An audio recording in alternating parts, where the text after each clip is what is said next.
Roswell in 1947 brought the concept of UFOs to the world, and since then, people have never stopped talking about strange objects coming from the sky. Every time they appear in thousands of UFO encounters in history, we have at times been very close to them, from detecting them on radar, seeing them with the naked eye, to even shooting down UFOs. However, most records contain very little information about something extremely important, which is the creatures that actually control UFOs, or as we call them, aliens. Therefore, every time information about aliens appears, it will almost immediately cause a stir in the research-loving community. A typical example is the two strange mummies brought out during a hearing at the Mexican Congress not long ago. However, usually, even if we come into contact with aliens, we mostly come into contact with them through bodies from UFO crashes or strange corpses found. But saying that doesn't mean that there aren't exceptional cases in which we come into contact with living space guests, do not suffer any harm, and even capture them alive. So how did that special meeting happen? What do we get from those meetings? Don't take your eyes off the screen. We will know that after watching the entire video, UFO event, alien capture. Thank you, dear viewers, for choosing to support us. Please quickly press like and subscribe to the channel to help the team have more motivation to create more new and better quality products. Now, let's get right to the main content. Early on the morning of January 13, 1996, Brazilian authorities received a warning from the North American Aerospace Defense Command that their radar had detected an unidentified flying object northeast of São Paulo. Not long after, the UFO was confirmed to have crashed on the outskirts of the city of Varginha in the Brazilian state of Minas Gerais. This scene was accidentally seen by Orina de Freitas and Dias, a farming couple who got up early to go to work that day as usual. Orina was preparing breakfast for her family when suddenly, something very strange happened outside. The cattle in the camp, which was originally peaceful, suddenly panicked and ran everywhere as if they had encountered a predator. Orina looked out the window curiously, trying not to believe what she saw. It was a strange object floating in the air. Although she was very frightened, she was still alert enough to call her husband Erico to come out and see. According to the couple's description, the strange object has a shape and size similar to a school bus. It floated in the air, moving slowly. Even more strange is that even though it is so big, it moves completely silently, without any noise. It seemed like it was having trouble. White smoke continuously emitted around it. A few minutes after the sighting, the UFO quietly landed at the foot of the mountain in the distance. The Freitas couple were not the only witnesses to see unidentified flying objects. On the other side of the mountain, a university professor, Carlos de Souza, also witnessed the incident quite clearly while driving on a nearby road. Carlos suddenly noticed that, about 300 to 400 meters above the ground, there was a giant disc flying towards the road. The object's tail was damaged. It emitted thick white smoke and slowly descended. However, when it was only 100 meters above the ground, the object began to fly again. At a certain height, seemingly unable to hold on any longer, the object freely fell to the ground. At that time, Carlos had absolutely no concept of UFOs. He thought it was some kind of plane crash. Carlos thought about rushing to save people, so he drove to the place where the flying object fell. However, the scene at the scene left him in shock. The surrounding area was full of debris from flying objects. When he got out of the car, Carlos smelled a strong smell of ammonia, as if many rotten eggs had been broken. He had to cover his nose with clothes, but his eyes were still wet with tears from the smoke.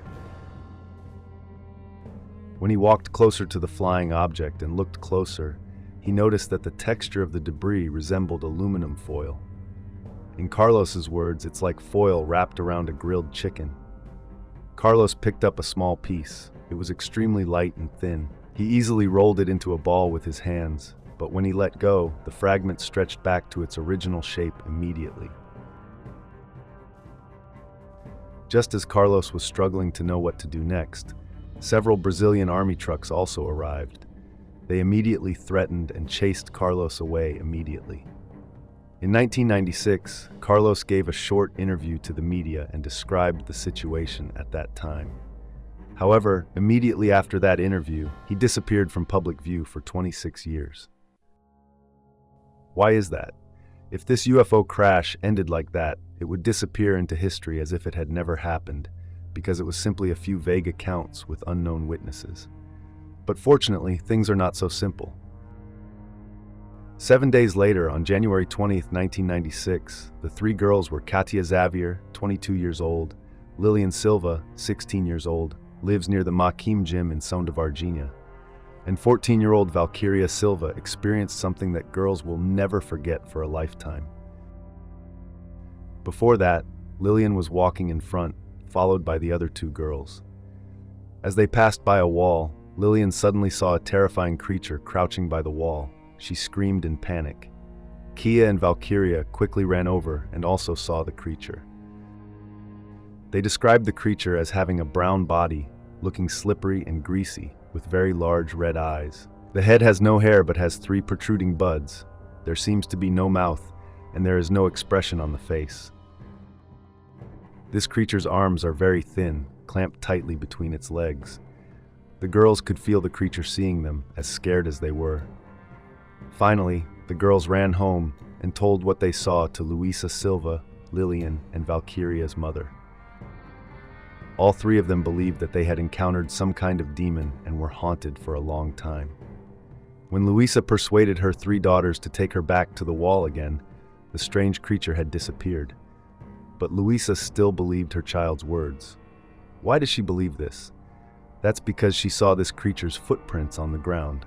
It only has 3 toes, and like Carlos, 4 smells a very unpleasant odor. The girls said it was the smell of rotten eggs.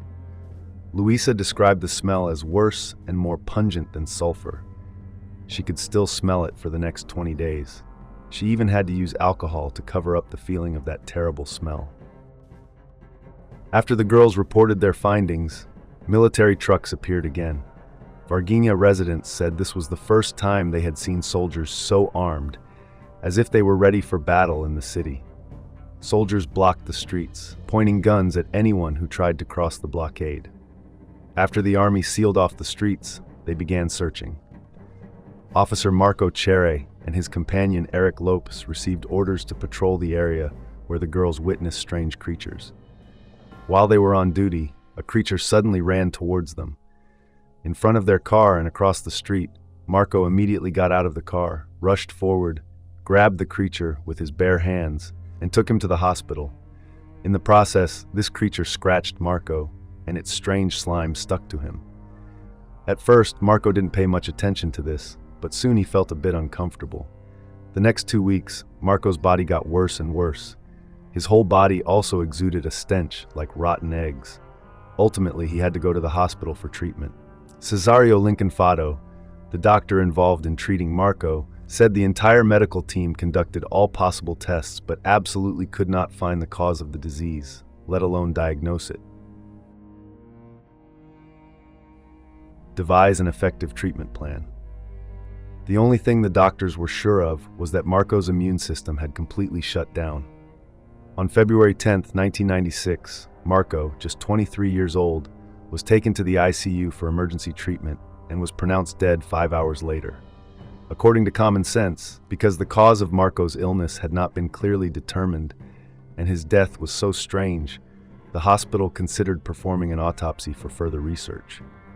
However, Marco's sister, Marta Tavares, said about another extremely strange move. After the ICU doctor declared Marco dead, he ordered him to be put in a coffin and buried as soon as possible.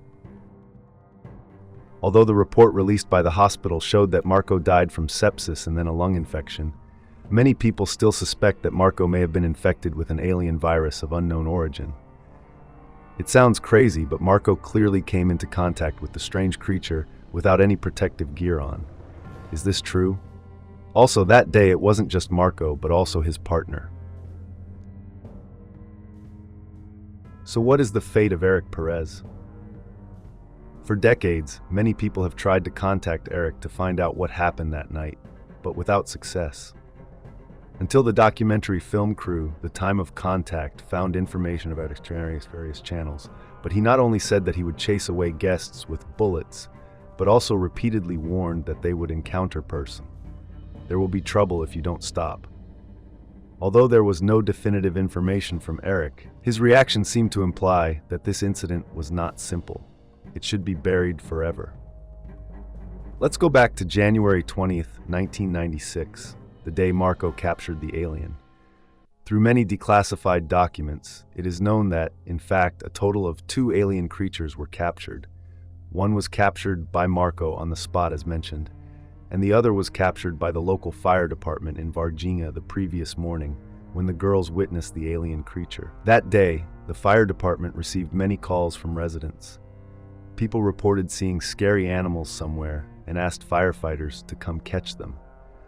When the firefighters set out, they thought it was a ferocious wild animal, but when they arrived at the reporting location, they saw a creature with brown skin, as if it had just come out of an oil tank, with a pair of eyes. Big, scary red eyes. After many hours of pursuit, firefighters finally captured the strange creature. According to witnesses present, firefighters said they caught a creature whose cry sounded like a baby crying.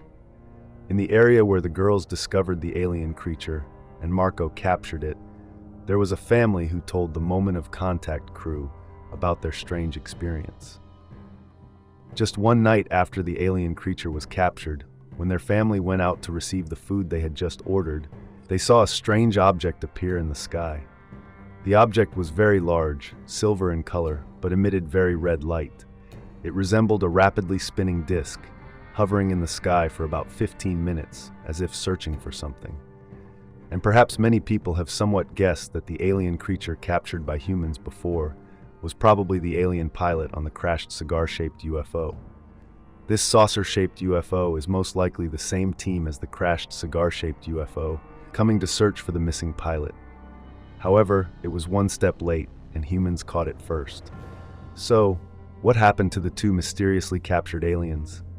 What testimony did the witnesses, the military, and the hospital involved give? What strange discoveries have UFO investigation experts made?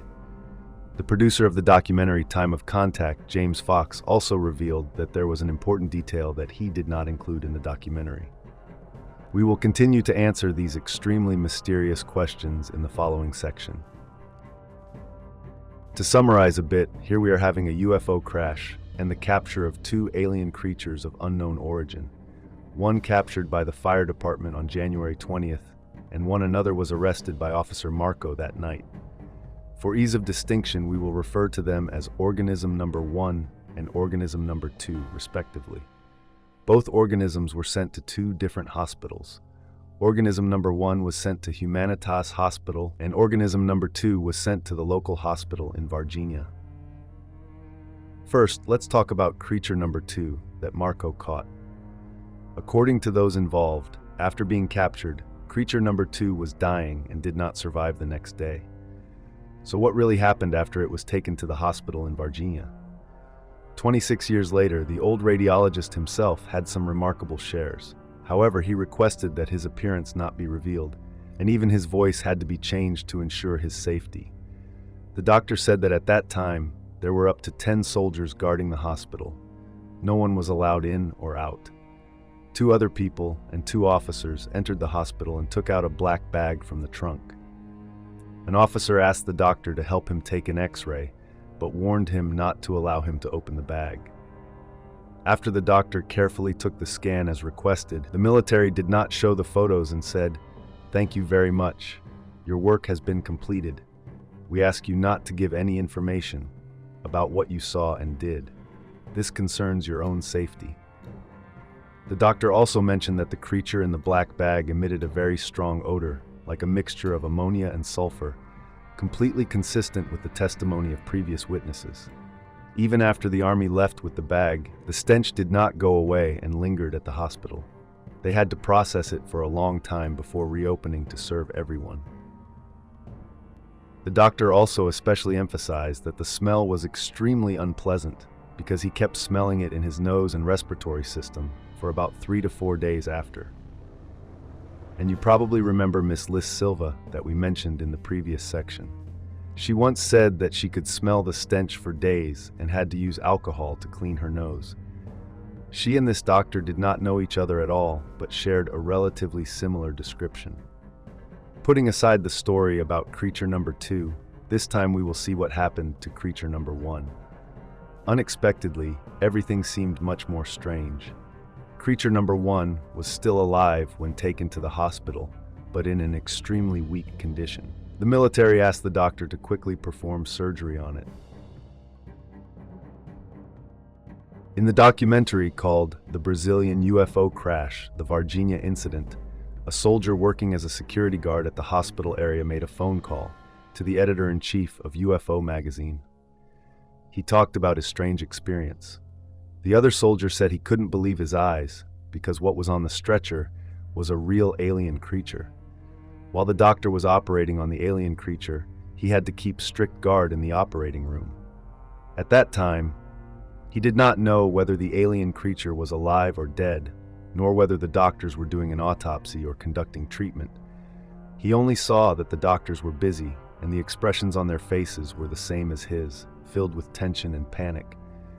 The other soldier described the alien creature as about 1 meter tall, with greasy brown skin.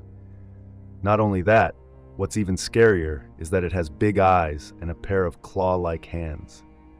This alien creature gives off a very unpleasant smell.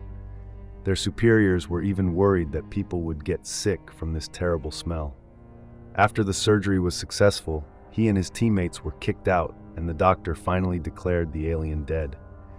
In the documentary Moment of Contact, a soldier nicknamed military soldiers from the military base in Cacos and transported them to the city of Varginha. First, he followed the Secret Service officers to the local Varginha hospital and then to the Humanitas hospital. At this hospital, he saw an astonishing scene. In a certain room of the hospital, a stainless steel box was placed on the table. There was a creature in the box, definitely not a human, with dark brown, oily skin. The creature's upper body is covered, but just by looking at its legs and feet, you can tell it's not human, with its toes looking V-shaped. In some ways, this matches Luisa Silva's description, as she confirmed seeing creature number 2's footprints on the ground. After they carried the stainless steel box back to the military base, Military X was called to a military officer's office, stared into his eyes and asked him what he was seeing, and of course, to stay out of trouble. He said he saw a man being burned to death. Then the officer went on to tell the military. This is not allowed to be revealed or even mentioned in the slightest. But things cannot stop here. While creature number 1 was being treated at the hospital, the producer of the documentary said in an interview that the creature used brainwave communication with 2 medical staff and had conversation with them. The reason they didn't include this part in their documentary was because they needed video testimony from medical staff. But that didn't seem easy.